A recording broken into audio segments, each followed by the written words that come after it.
A crosswalk is constructed using standards from different organizations to see how they overlap and correlate with each other.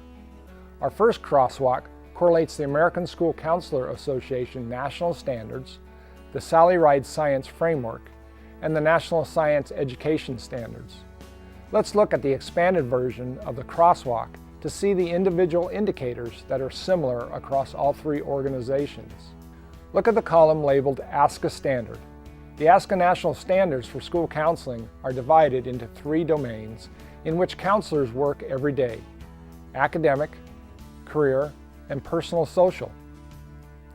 Look at the column labeled Sally Ride Science Framework to see the individual ASCA standards that correlate with the four parts of the framework. Look at the column labeled National Science Education Standards.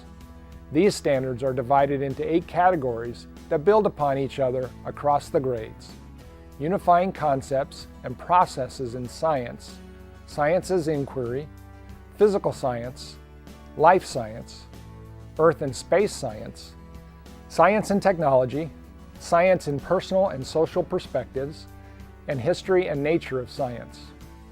The blue sections in the crosswalk show where the overlaps and correlations can be found between the ASCA standards, the Sally Ride Science Framework, and the National Science Education Standards.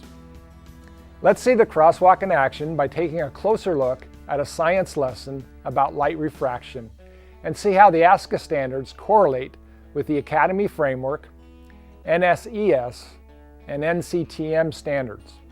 Effective teaching strategies include written learning objectives in terms of what the learner will be able to do when they complete a lesson or activity. Using crosswalks can help school counselors help classroom teachers meet their standards while meeting school counseling standards at the same time. Let's try it out. Identify the standards: ASCA, math and science, used in a science activity that embeds scientists and science careers.